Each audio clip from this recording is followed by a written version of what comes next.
नमस्कार। प्रभा साक्षी news network के खास कार्यक्रम जन गण मन में आप सभी का स्वागत है।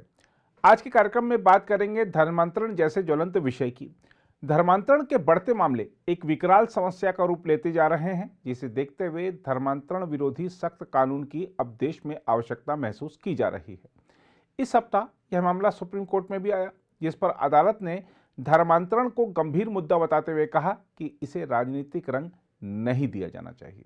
देश का शीर्ष न्यायालय वरिष्ठ अधिवक्ता और पीआईएल मैन के रूप में विख्यात अश्विनी कुमार उपाध्याय द्वारा दायर याचिका पर सुनवाई कर रही थी। इस याचिका में छलपूर्ण धर्मांतरण को नियंत्रित करने के लिए केंद्र और राज्यों को कड़े कदम उठाने का निर्देश देने का आग्रह किया गया है। अश्विनी उपाध्याय ने अपनी याचिका में कहा है कि जबरन धर्मांतरण एक राष्ट्रव्यापी समस्या है, जिससे तत्काल निपटने की जरूरत है। उनकी याचिका में विधि आयोग को एक रिपोर्ट तैयार करने के साथ साथ एक विधेयक तैयार करने का निर्देश दिए जाने का आग्रह भी किया गया है, ताकि डराकर और मौद्रिक लाभों के प्रलोभन से कराए जाने वाले धर्मांतरण को नियंत्रित किया जा सके। इस मामले में अगली सुनवाई 7 फरवरी को होगी। हम आपको बता दें कि इस याचिका पर सुनवाई करते हुए शीर्ष अदालत ने कहा कि छलपूर्ण धर्मांतरण बहुत ही गंभीर मामला है। वहीं सुनवाई के दौरान सॉलिसिटर जनरल तुषार मेहता ने भी कहा कि सरकार इसे गंभीरता से ले रही है।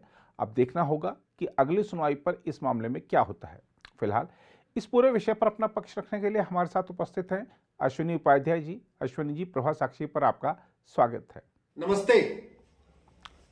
अश्विनी जी, हमारा आग्रह है कि आप हमें पहले तो समझाएं कि आपकी याचिका पर अदालत की जो टिप्पणियां थी उसका क्या महत्व है और क्यों धर्मांतरण देश के लिए एक समस्या बनता जा रहा है।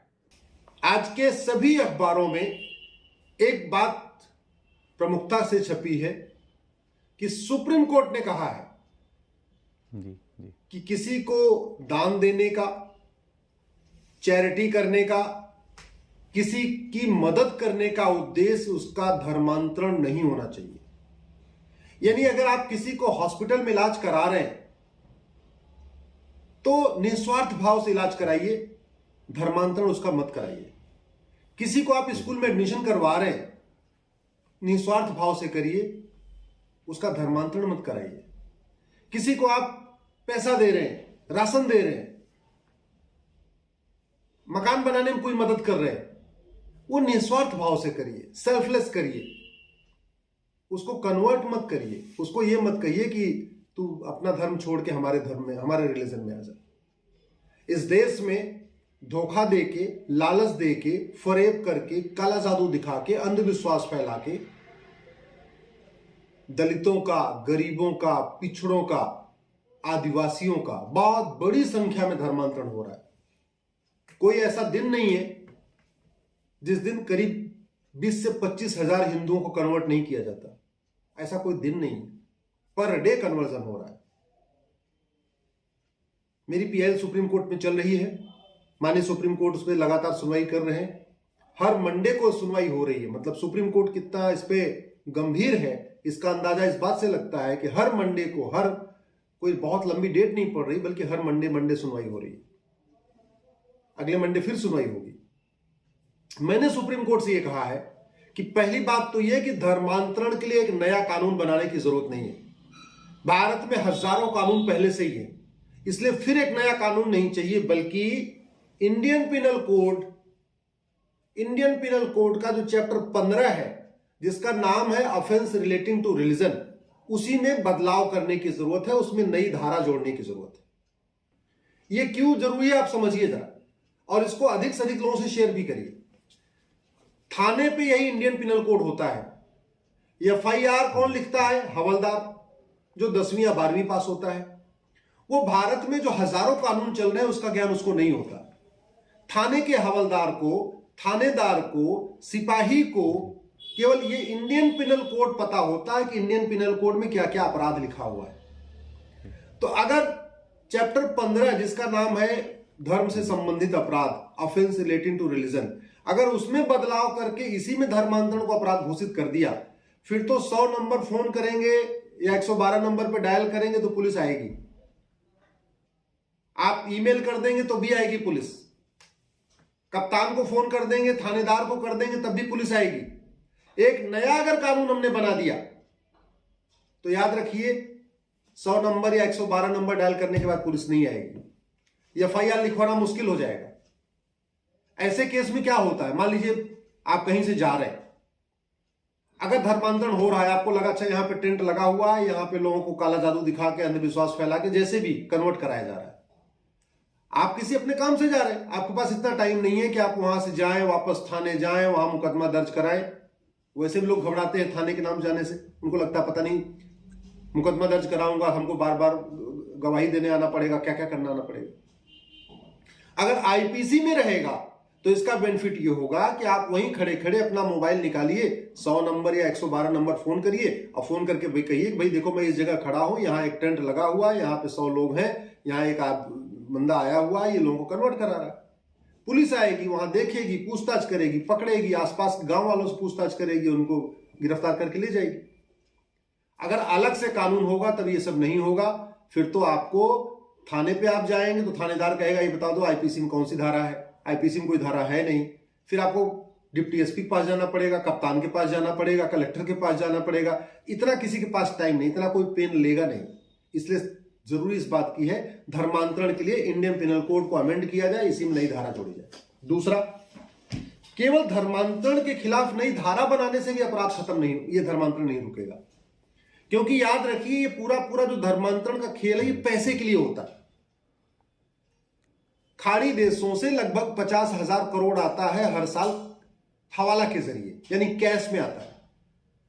पश्चिम देशों से, यूरोप से, अमेरिका से मिशनरियों को आता है और वो भी लगभग 50,000 करोड़ आता है एफसीआरए के जरिए। तो दो तरीके की फंडिंग होती है, जिहादियों की फंडिंग खाड़ी देशों से होती है हवाला के जरिए, मिशनरियों की फंडिंग वेस्ट कंट्रीज से होती है एफसीआरए के जरिए।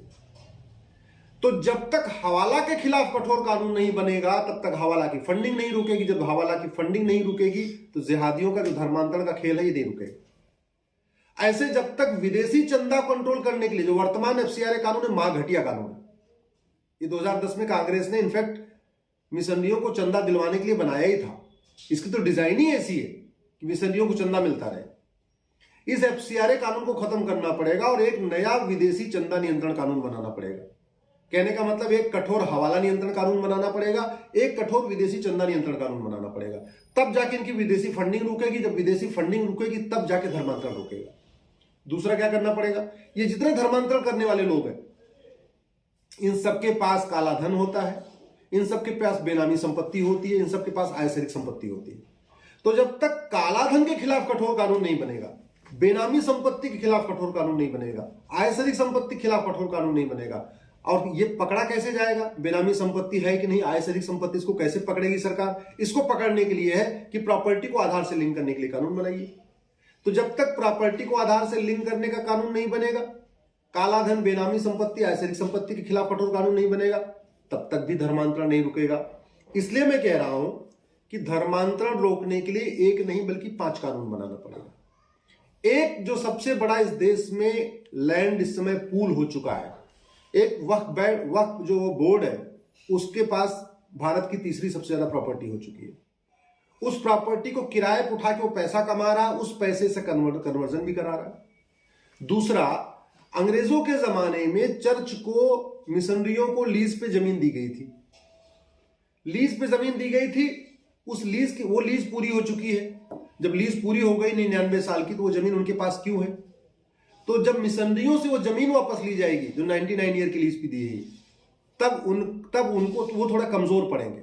और ऐसे जब वक्फ बोर्ड की जितनी जमीन है वापस फिर से जिनसे छीनी गई थी, जिनसे ली गई थी, उनको मिल जाएगी। ये वक्फ बोर्ड जब कमजोर हो जाएगा, वक्फ बोर्ड इसके पास जो इतना सारा जमीन रखा है, वक्फ बोर्ड जब खत्म होगा तब जाके कन्वर्जन रुकेगा। इसलिए मैं कह रहा हूं धर्मांतरण नियंत्रण के लिए एक नहीं 5 कानून बनाना पड़ेगा। एफसीआरए कानून को खत्म करना पड़ेगा, विदेशी चंदा नियंत्रण कानून बनाना पड़ेगा, हवाला के नियंत्रण के लिए कठोर कानून बनाना पड़ेगा, जो वक्फ बोर्ड की प्रॉपर्टी उसको वापस लेना पड़ेगा, ये जिसकी जमीन थी जो उसका असली मालिक था उसको देना पड़ेगा या सरकार अपने पास ले ले।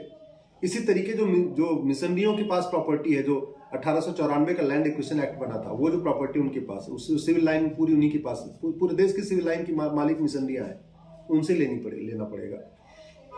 और प्रॉपर्टी को आधार से लिंक करने के लिए कानून बनाना पड़ेगा। याद रखिए, समाधान दो ही जगह है, संसद और सुप्रीम कोर्ट। संसद और सुप्रीम कोर्ट को जगाने का दो तरीका है, सड़क और सोशल मीडिया। तो आप सब लोगों से जो जिस लायक है अपना अपना योगदान करें, तन मन धन और लेखन। जो केवल शरीर से योगदान कर सकता है, सड़क पर उतर सकता है, वो सड़क पर उतरे। जो मन से आशीर्वाद दे सकता है और कुछ नहीं कर सकता, वो घर से मन से आशीर्वाद देता रहे। जो धन से कुछ मदद कर सकता है, ऐसे मामलों में वो धन की मदद करे।